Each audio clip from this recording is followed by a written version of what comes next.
Hello everyone, I am Addison, Segoy Penguin Gaming, and I am here to talk about Steam Next Fest, which is wrapped up just earlier this week, and it went pretty well. I'm very excited to say that, and so I'm gonna cover some of how it went, what happened, all that fun stuff, and just want to start with a big blanket thank you to everyone that helped make it successful, whether you checked out the game, played the demo, wishlisted it, just threw some nice words of encouragement my way. Maybe you're one of my lovely moderators of the chat.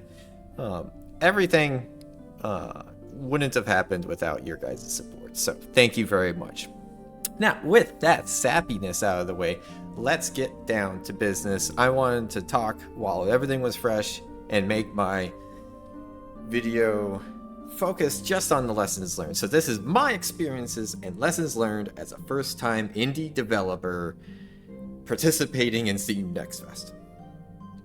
That title could be shorter.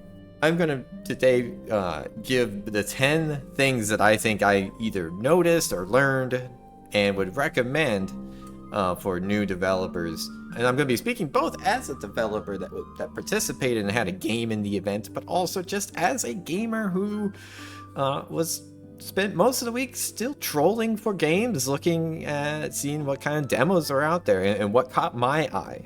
Not that I am a expert by any means on what makes a good Steam store page or what makes a successful performance at Steam Next Fest. So you're going to see my numbers. They are not out of this world amazing, but I think they're pretty decent for all things considered, and we'll talk at length about it. But the 10 things, I'm going to rattle them off here, nice little summary, and then we'll get into it. So 10 lessons learned from Steam Next Fest were: number one, Steam Next Fest is by far the best way to get exposure for your game for free. Like, there's no discussion there. I think if you're not willing to pay money and need a free event to participate in, it's Steam Next Fest. Two, you need to use the 2 featured stream event slots they give you. They're invaluable. Then the next 4 lessons are about that. So number 3, schedule those events at varying times. Try to hit 2 different time slots because it's an international event. You're going to get a lot of attention outside of your home country, which is fascinating to me. 4, try to schedule at least one in a window where you don't have a lot of competition. That helps a lot. 5, test out the stream before your event to keep out any surprises. 6, record your first stream for future use if you can, if your computer can support it.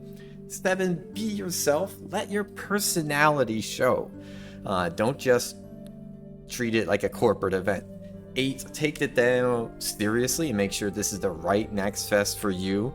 You can always delay to a later Next Fest if you're not quite ready. 9, be present and responsive. In particular when people are making comments or asking questions on your community discussion boards. And number 10, tell your friends and family, drum up that support, drum up that enthusiasm. Really helps you be mentally ready, but also hold you accountable to actually go through with all of it. So that's it. That's the video. No, I'm just kidding. I'm going to now back up a lot of those things with some anecdotes, some stats, some example games that I thought really did some of those things well, and talk about my own experiences there. So the number one, Steve, why do I say that Next Fest is by far the best way to get exposure for free? I can't imagine a better way to do it other than randomly going viral. But randomly going viral on social media or YouTube or any of those things in my opinion, isn't a realistic plan. Take that from someone who has a YouTube channel with 230 some interview or videos on it. Like, I'm not trying necessarily to go viral, but because most of my content's just let's plays for friends. But when I do try to make something that I want to get more exposure, it's a crapshoot. It is hard. You can make extremely good content and not go viral. It's difficult. It's not for everyone. So, let's look at, my game's numbers. And mind you, I've been doing some outside efforts. I've got the YouTube channel that you're on, talking at length about the game. I've made some posts on Unity 3D or other subreddits. I told friends and family about the game on Facebook. I've posted a handful of times on LinkedIn and put out there that I have an LLC that I'm making this game through. So I took a professional angle too. Told about anyone that will listen in my personal life about it, and NextFest blew all of that effort out of the water. So I'm gonna pull up here. The first thing is let's zoom in some. And my head's a bit in the way, but this is just Steam NextFest summary of the numbers of the event. So you can see here total players. So these are the number of people that actually played the demo, 272. Going into the event, I had 40. So already huge increase. And of those 40, I personally knew probably 30 of them. I wasn't getting strangers to play the game. Total wish lists, 385 from the event. I came in with 60 or 70 wish lists. Once again, a majority of those friends and family. So that's not some games had over 1 million wish lists. And we'll actually talk about one of them. But they're the outlier. This is, I think, much more typical. And for $0 advertising dollars, that's pretty good. Now, there is the caveat that a lot of wish lists, if it's not people that you can reliably count on, like friends and family, to coerce into buying the game, if it's just the general public, you're not going to convert a lot. 10%'s the conventional wisdom I've heard. So 385, that's not 385 sales.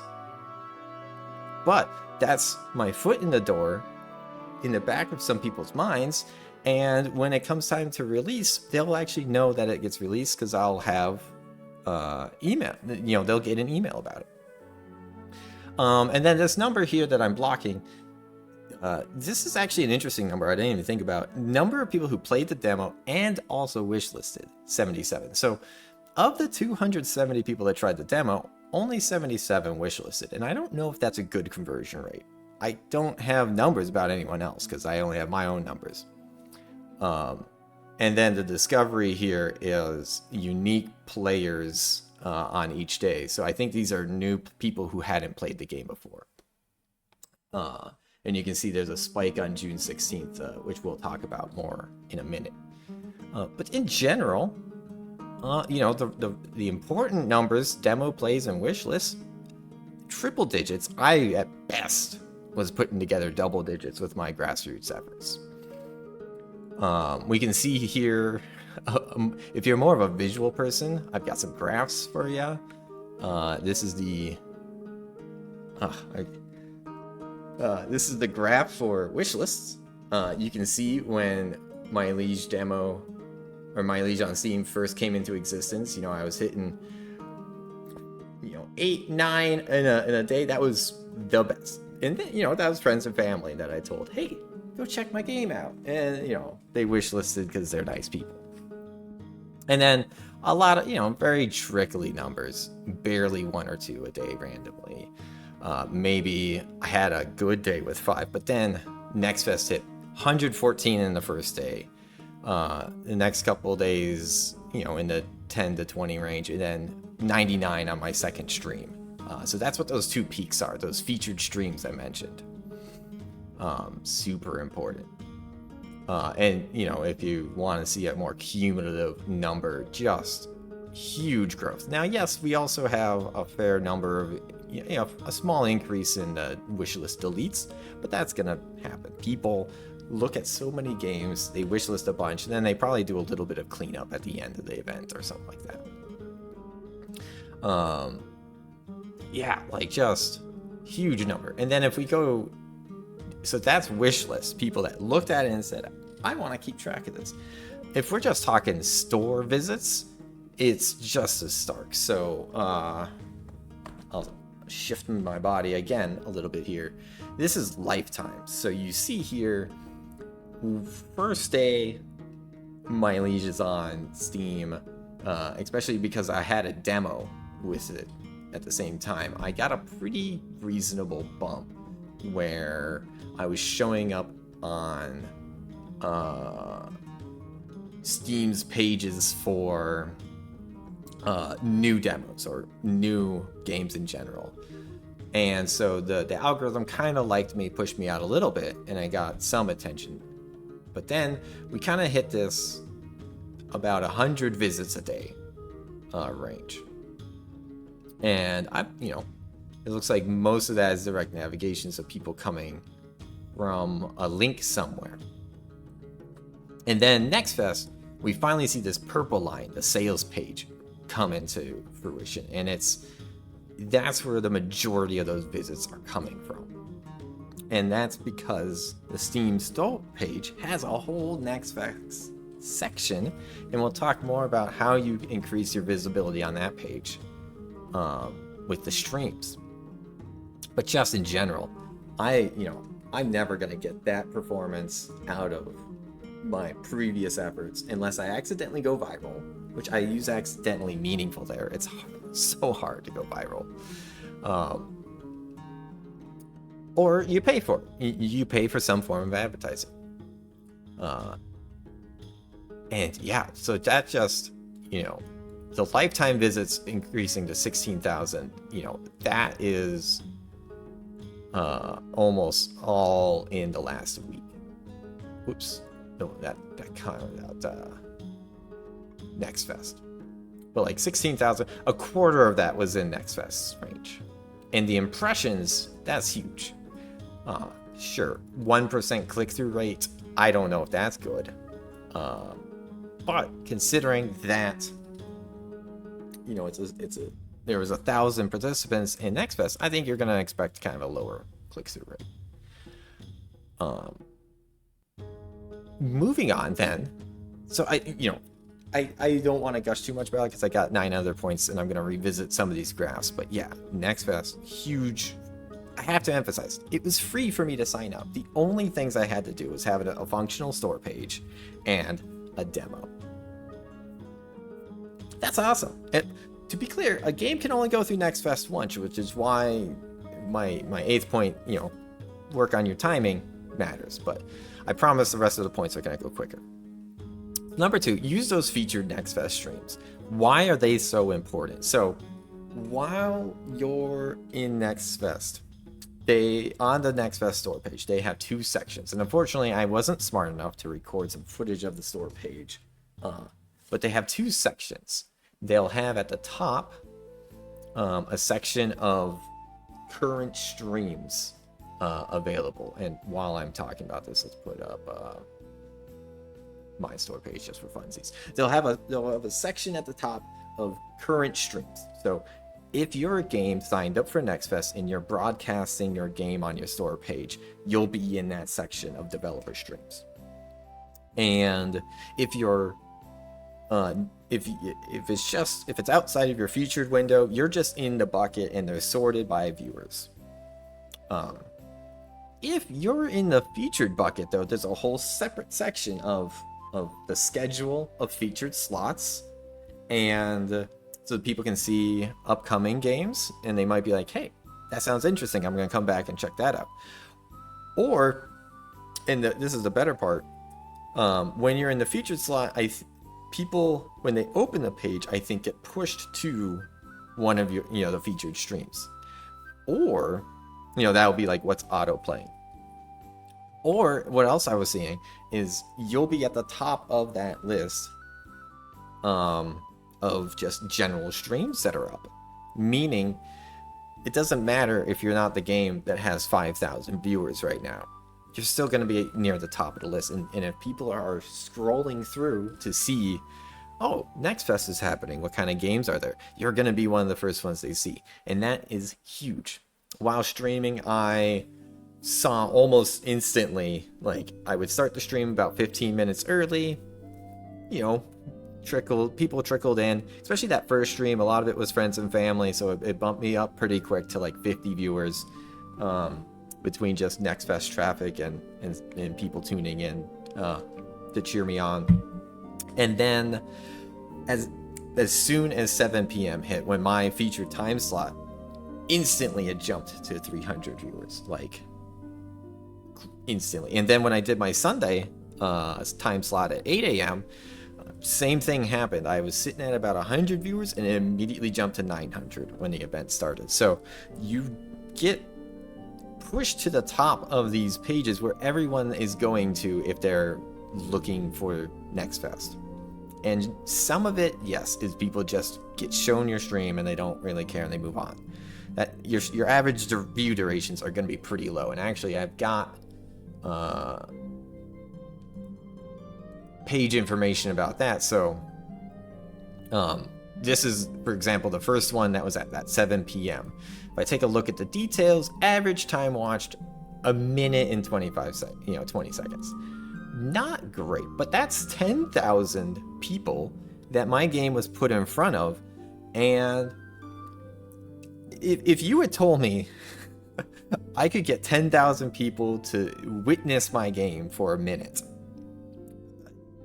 that I wouldn't have believed you. Like, I would have just been like, no, that's not important. That's insane to me. I'm putting this video out there so that maybe 20 people will view it, and I'm gonna put way more effort into this, almost the same amount of effort into this as that live stream. And then if we take a look at the second stream on Sunday, similar, we had I say similar, we actually had 34,000 unique viewers and about 4.5 minute average view duration. Why that one had like 3 to 4 times as long view durations, I don't know. That part I don't know, but it's those featured time slots are huge. And actually, I was just seeing if good. This is the one where they actually have a graph on it. So if I click the right detail, like, this is what I was talking about. My event started at 8 a.m. So I somehow had a mediocre number of viewers, 100-ish, and then boom, it skyrockets. And then event ended at 9 a.m. My stream just slowly petered out. So use those, those streams. Item number 3, why do I think you need different time windows? Because you get a fair amount of traffic from different demographics this way. So I did 7 p.m. on the very first day and 8 a.m. on the very last day. That worked out really well in my favor for 2 reasons. One, getting in on the first day is good. Gives you the best chance to catch some attention early, because first day there's the most traffic in general, I think, for Next Fest of the weekdays. That's when PC Gamer and other news outlets are putting together articles. People are like, thinking about it right away. So you can get a lot of attention that way and feed the algorithm to maybe encourage people to, have it encourage people. Even with on the Next Fest page, if you can feed the algorithm, people might see it more. I think also it's important to hit a weekday and a weekend, so that if people aren't typically available on the weekend or weekday, you can hit them on the weekend or vice versa. And then the different time slots. So 8 a.m. I'm not convinced I was hitting all those early birds who are getting in some gaming or stuff before adult responsibilities take over. And this was on Father's Day too, which I thought was gonna hurt, but it seems to not. Maybe all the dads, in their morning quiet were able to sneak a view at my Liege. I doubt it, but what you're actually hitting with that earlier time slot is, East Asia. What would that be? I think that puts you at, evening for them, prime time for them. It would be roughly midday, I believe, for Europe. So, and I'm speaking from Minnesota, United States. So by doing an inconvenient time for me, I'm not a morning person. 8 a.m. was rough. But I managed to hit different time sections where my 7 p.m. one, that's early morning for East Asia, and then, or Australia, that kind of area, and middle of the night for Europe. Europe's not going to tune in for that. So, and you get a lot of traffic from different places. So like if we look at the store visits again, about half of my traffic was from the United States, but 13% Hong Kong, some Japan, some Brazil, Australia, a variety. And Hong Kong strikes me as a bit odd. I think Hong Kong might be a little overinflated for like VPNs, because like if I look at my lifetime stats, I have like 30% Hong Kong, but I think a lot of people's VPNs in Asia route through Hong Kong is my guess. That's totally a guess. I don't know for sure. I have no reason to believe that other than it just seems high. But you want to hit those different markets. Even if you've done, like me, no localization efforts for other countries, it's still important to try to hit those. And that's leads lastly into my last point. This one that did really well, that Sunday at 8 a.m., trying to schedule at least one where you don't have a lot of competition. Because, like I said, that the way that featured stream section works, you're given a window where you're pushed. But if you're in a window with 30 other games, well, now you have a lot of competition. People are checking out the featured events, so they're going to spend less time on yours because there's 29 other games to look at. That's what my 7 p.m. kind of looked like. The 8 a.m. on Sunday, I was one of 4 games with an event, and it shows. That's probably why the average duration was higher. That's why the viewers was higher in general. Like, I think that was a huge deal. So you might feel compelled, like, oh, Monday, 3 p.m. That's the time I need to get, because it was the very first slot I could sign up for. Yeah, you and 80 other games signed up for that slot, though. It's a very, unless you are confident you're going to catch a lot of viewers because you're a bigger game, that's not the slot for you. And I'm probably not the YouTube channel for you. Which, please don't go away. Hang out. But if you're definitely a smaller gig, look for at least one that's in an odd spot. Because even if it's an odd time, like I said, it's international. You want to have as little competition as possible in one of your slots, I am convinced. Let's move on. Test out your stream before your event. I have a little story where I almost screwed up twice.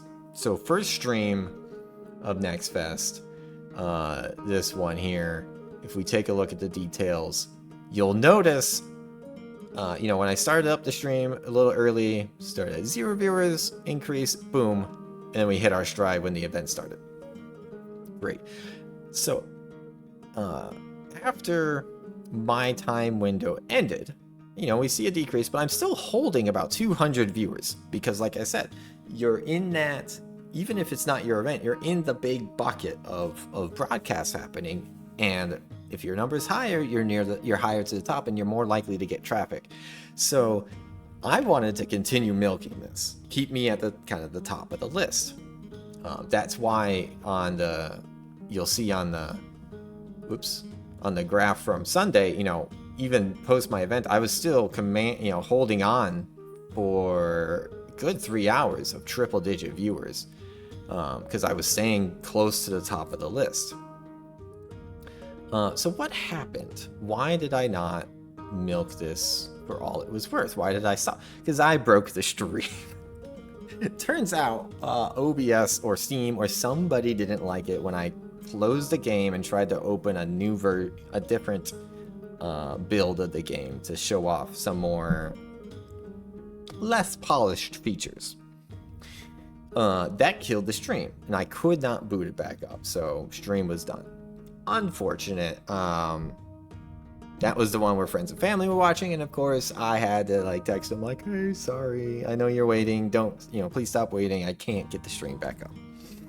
Similarly, on the Sunday one, I thought, okay, 11 p.m. Saturday, let's make sure I can boot the stream up. I couldn't. I was getting error messages. And if that had happened at 7:30 in the morning, it took me an hour to troubleshoot and get the stream running.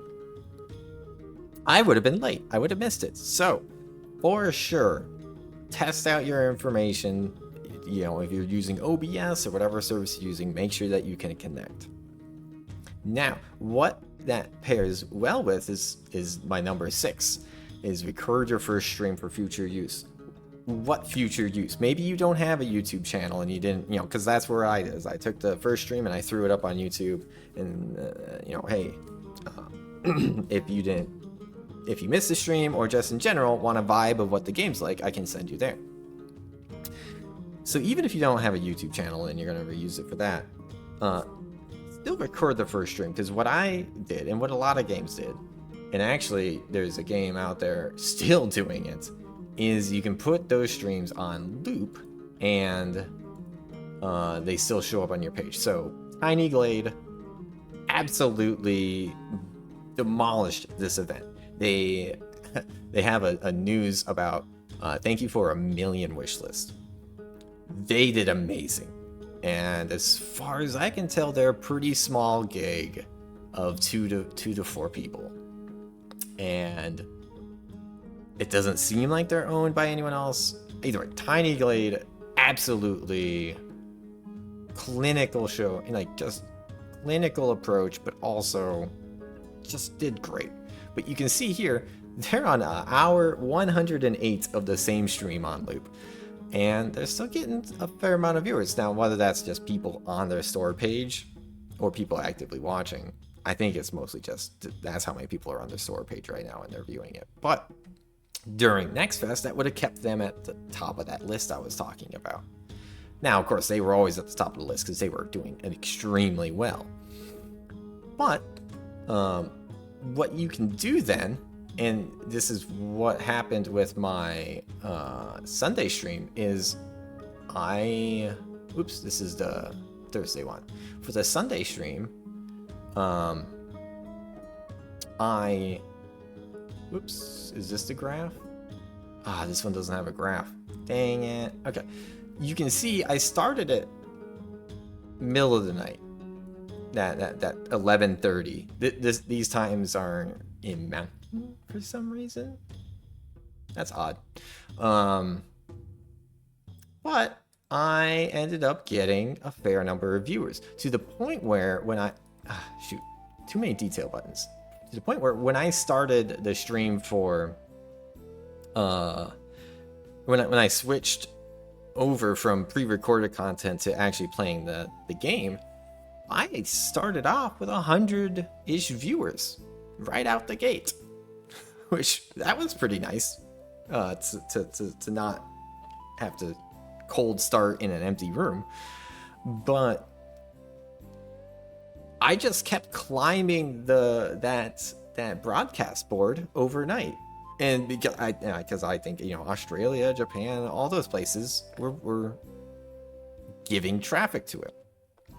And then when I was done streaming, I was able to just switch it over to that pre-recorded content on loop and coast my way through getting all these other views, maintaining my place in that broadcast list as long as I could.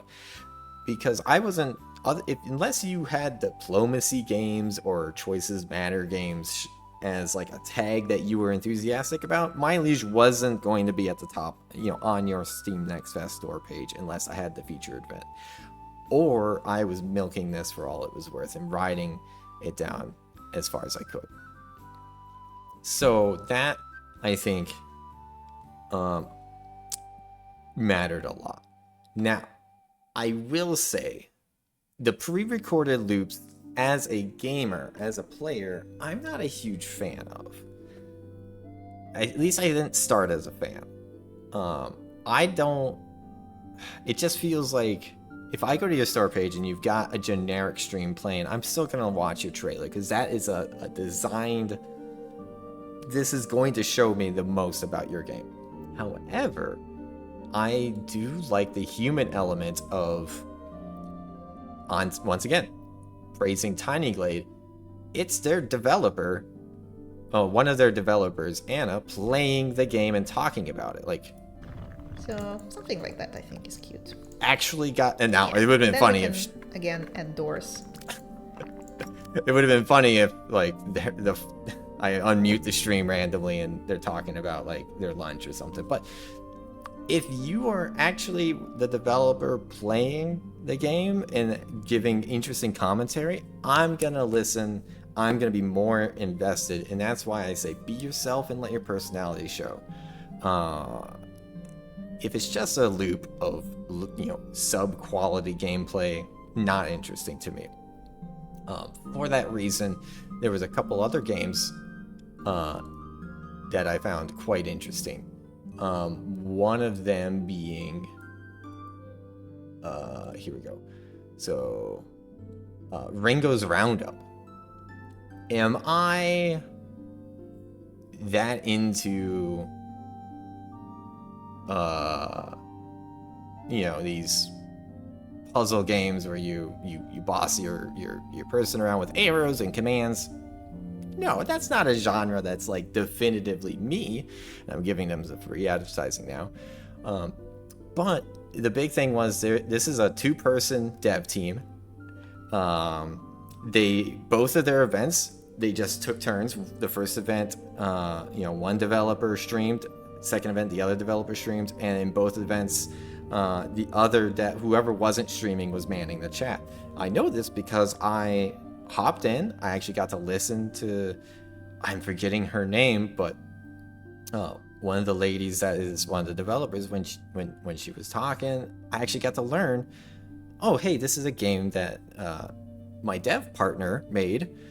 Oh hey, no, this is a level I made. Oh, I know this was actually one of my favorite elements of the puzzle. Like, they were giving me an insight into the process, and all the charm of the game just was that much more impactful.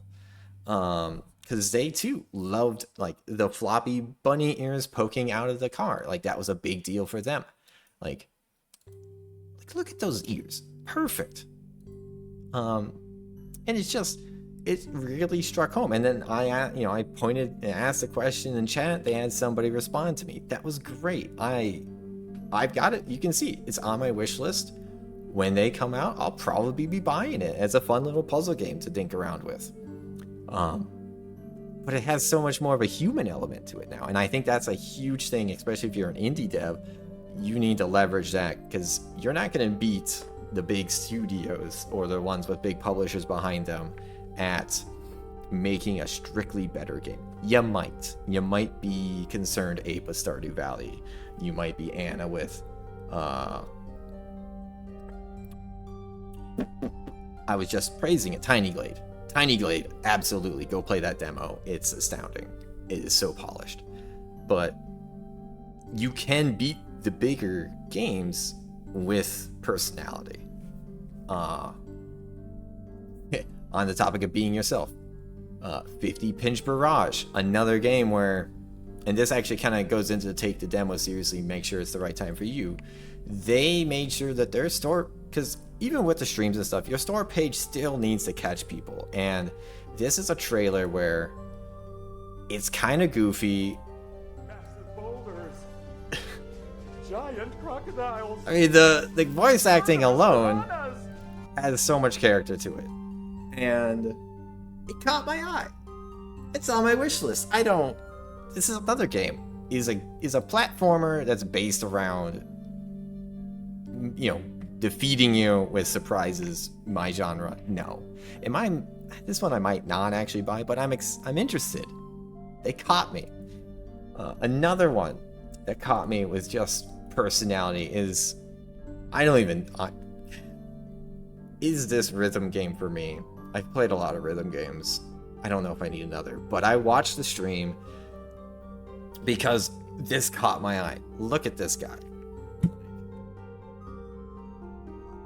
He understands how to get my attention. He's got a goofy frog. Please watch. The love of God, please, game over live. And it's like, okay, is it just laziness? Did he just like get a bad photo? No. You read like his event description, it's all here. I give full consent to be mean about it. It's good for morale. Sorry, all this is actually in the resume I attached, and I'm not sure why I need to double up and add this here. Like, it's just clever and funny, and I get the feeling that this is what Jake is actually like. Blurry pictures, just all of it.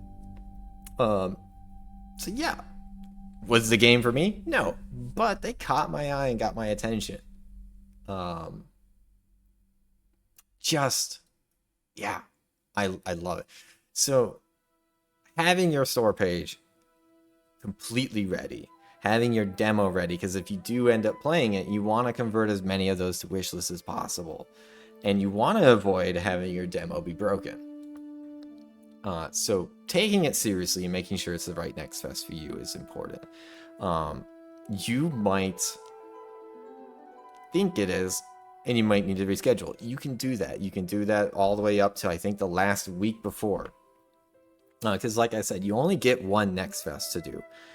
Admittedly, this might be one next fest too early. I maybe should have waited for, I believe the next one is in November. That might have been a more ideal. It's not on my timeline of shooting for late fall, but I might have been more perfectly ready.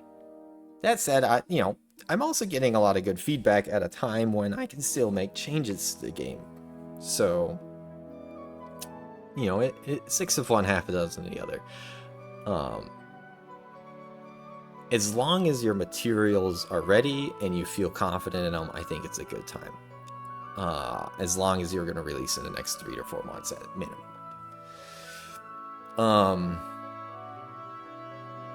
That said, like I said, you want to make sure your demo is functional, and this is why I've got number 9 being be present and responsive during the event. There's a lot of extra traffic on your page, and you want to make sure that you're keeping track of things like discussions on your community page. So, one, you should definitely have this set up because people are going to be coming here. So I had a feedback and ideas bucket and a bug reporting bucket. Feedback and ideas, great, so far, only one user has posted helpful feedback in here, but I was attentive and I took it very seriously. And now, yes, I'm a little bit of a chatty Cathy, but people appreciate developers and actually being able to have a conversation with developers. This was the one that caught my eye. I saw this and nothing to do in the demo. Instantly caught my eye. That's not great. So reached out to them, and they were able to provide me screenshots. They actually were able to email me the log files, and I figured out that the issue of the game and why they were the only ones that had reported an issue so far is they were in Australia, and I had a date format that was erroring and causing the game to fail to load properly. So, problem is though, if you're just on my Liege, this is one of the first things you see in the community section. Anybody that goes to the community hub, they're gonna see that. That's not the end of the world still, because especially as a gamer, if I see something like this, but then I see that the dev was quick to respond and actually good about it and actually fixes the issue, you just turned a negative into a positive. Now I know that this game's not going to be abandoned, and it's actually got a dev that cares and isn't just ignoring the community. So yes, was that the greatest thing to have happen? No, but it was a chance to prove myself. So I think being present and attentive to your community, as small as it is, huge for building good connections there. And lastly, that tell your friends or family hint. That's just good, like, idea to get yourself excited, have some positive support. I got texts before and after, like, hey, good luck, or hey, how did it go? And that was very encouraging, because it can be an intimidating process to go through all this. It's the first time that your game's really going to be seen by a lot of people. But also, telling your friends and family, great way to get more people to come see it. Because you don't want to leave everything up to Steam. So, having that kind of seed money a little bit, and that same concept of, like, you get a little bit of a seed population that's going to maybe view your stream, and it helped me. Even though I do all this YouTube content and things like that, I'm pretty comfortable streaming. As a professional, I did a lot of demos of product. It still can be very intimidating. But I was able to, especially at the beginning of the stream, stamp those nerves down and just think, hey, all these are people that I know, friends and family. And that helps. This is not an authoritative list by any means, but thank you very much, and I hope you have a good rest of your day. And once again, thank you to everyone that helped make Next Fest a success for me.